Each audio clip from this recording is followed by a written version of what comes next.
आर्थिक और सामरिक दर्शन शास्त्र के दृष्टिकोण से 20वीं सदी के 5 बड़े विचार रहे। सबसे पहला, जब 1933 में अमेरिका में महामंदी आई तो तत्कालीन जो अमेरिका के राष्ट्रपति थे फ्रैंकलिन रूजवेल्ट, उन्होंने एक नए डील की घोषणा की, जिसे अंग्रेजी में न्यू डील कहते हैं। दूसरा बड़ा आर्थिक और सामरिक विचार था दूसरे महायुद्ध के बाद यूरोप के पुनर्निर्माण के लिए मार्शल प्लान की घोषणा। तीसरा जो बड़ा आर्थिक और सामरिक विचार था वो जापान के ऊपर जब एटॉमिक बम का प्रयोग किया गया और जापान पूरी तरह से तहस नहस हो गया तो उसके पुनर्निर्माण के लिए एक मैकआर्थर प्लान बना। उसी तरह से 1978 में जब डेंग शाओपिंग चीन के सर्वा नेता बने तो उन्होंने साम्यवाद की परिभाषा बदल दी। उन्होंने कहा कि it is glorious to be rich, कि अमीर बनना एक बहुत प्रभावशाली बात है। और 78 में चाइनीज कम्युनिस्ट पार्टी के तीसरे प्लेनम को संबोधित करते हुए उन्होंने कहा कि it does not matter whether a cat is black और white as long as it catches mice. फिर 1991 आया जब भूतपूर्व प्रधानमंत्री डॉक्टर मनमोहन सिंह के नेतृत्व में, वो देश के वित्त मंत्री थे, भारत की अर्थव्यवस्था का उदारीकरण और वैश्वीकरण हुआ। और ये बहुत ही दुर्भाग्यपूर्ण बात है कि पिछले 10 वर्ष का जो एनडीए भाजपा का शासन रहा है उसका सिर्फ एक बड़ा विचार था और वो विचार का नाम था नोटबंदी या नोट बदली। और जितने उद्देश्य उस नोटबंदी के लिए लोगों के समक्ष रखे गए थे उनमें से एक भी पूरा नहीं हो सका। और आज 24 जनवरी 2025 को भारत की अर्थव्यवस्था में जो कैश इन सर्कुलेशन है वो 35.99 लाख करोड़ है। आपको याद होगा 16.99 लाख करोड़ डिमोनेटाइज किया गया था, लोगों को कतारों में खड़ा किया गया था, कई लोग उन कतारों में खड़े खड़े मर गए। और आज 8 साल बाद उसी अर्थव्यवस्था में जो कैश वो 35.99 लाख करोड़ है। ये इस सरकार की पिछले 10 वर्ष की सबसे बड़ी उपलब्धि रही। अब मैं आता हूं कॉर्पोरेट इनकम टैक्स रिबेट पर। सभापति महोदय, आपको याद होगा, आप तो इसी सदन के सदस्य थे पिछली बारी। वर्ष 2019-20 में वित्त मंत्री कई छोटे छोटे बजट लेके आई थी, एक के बाद एक के बाद एक। और उसमें जो भारत के पूंजीपति थे उनको जो कॉर्पोरेट आयकर है उसमें बहुत बड़ी छूट दी गई थी। आयकर की दर घटाकर 22% और कई कंपनीज के लिए 15% कर दी गई थी। संसद की एस्टिमेट्स कमेटी का अनुमान है कि पहले 2 वर्ष में भारत के राजस्व का 1.84 लाख करोड़ रुपए का नुकसान हुआ था, घाटा हुआ था, वो कॉर्पोरेट टैक्स रिबेट की वजह से। पर जो अर्थव्यवस्था का चक्का है वो नहीं घूमा। उसके पीछे जो दर्शन विचार था वो ये था कि पूंजीपतियों को हम टैक्स रिलीफ देंगे, उससे वो निवेश करेंगे, निवेश करने के बाद जो अर्थव्यवस्था का चक्का है वो घूमेगा। पर वो चक्का नहीं घूमा। जो निजी निवेश है वो भारत की अर्थव्यवस्था में नहीं हुआ, और इसके कारण जो सरकार है उसको पिछले 5 वर्ष से गवर्नमेंट कैपिटल एक्सपेंडिचर से इस देश की अर्थव्यवस्था को चलाने की कोशिश करनी पड़ी।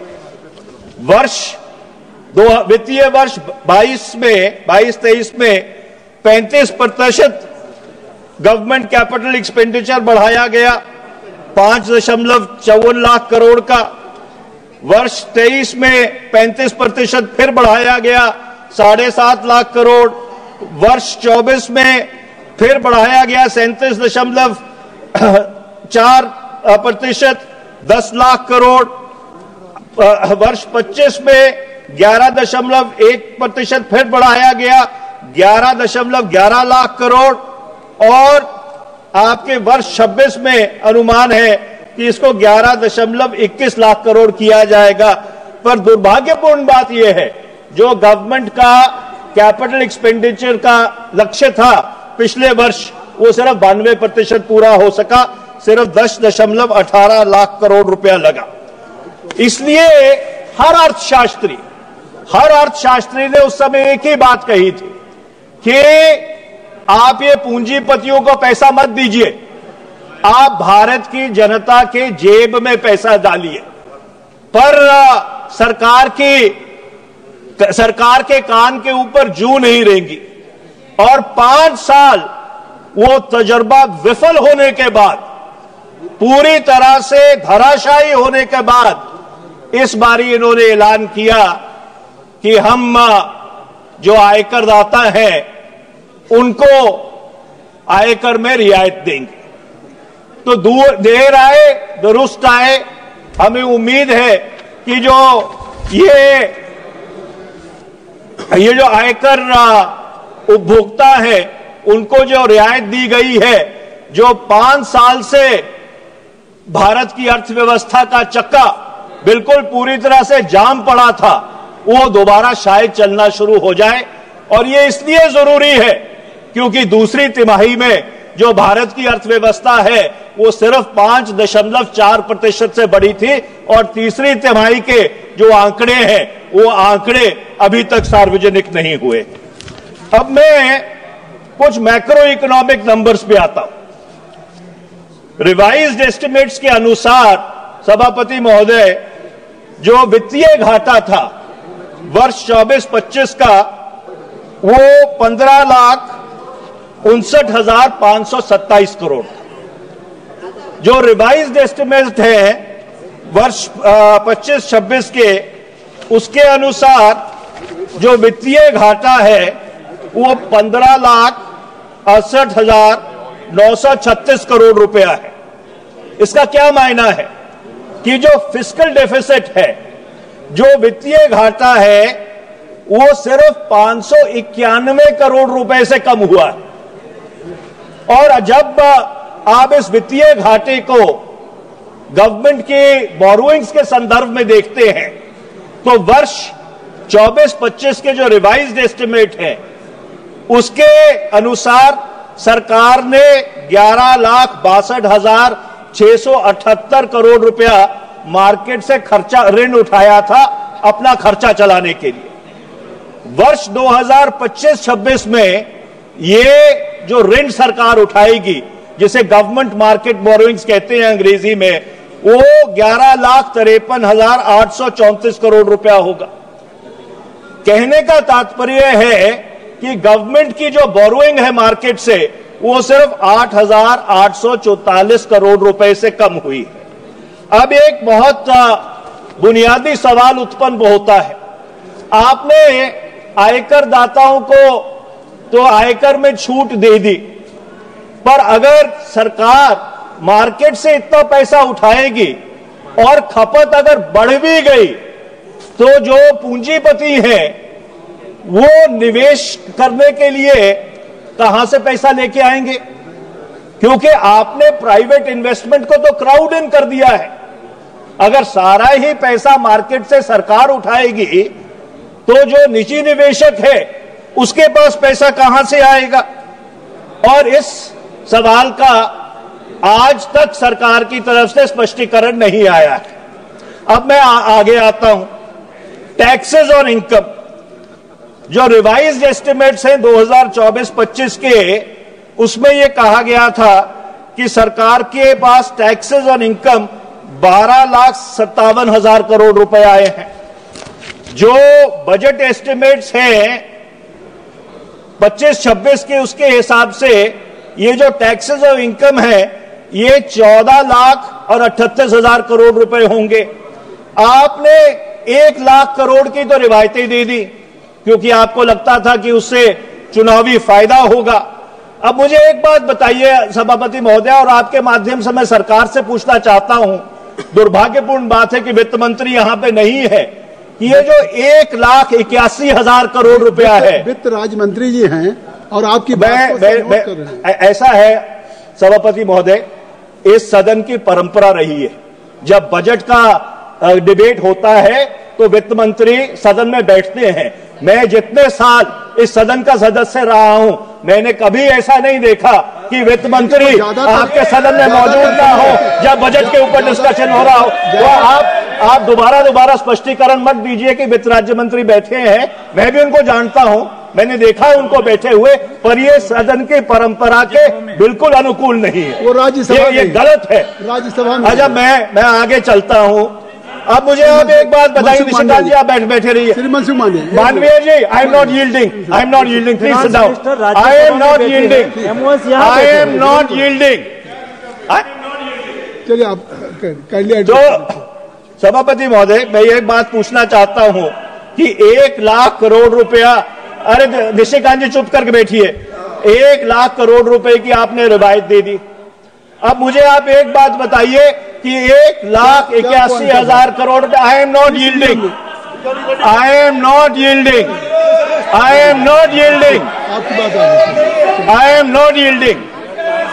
सभापति महोदय मुझे एक बात बताइए कि 1,81,000 करोड़ रुपया जो आपने अनुमानित किया है कि टैक्सेस और इनकम बढ़ेंगे, वो कहां से आएगा?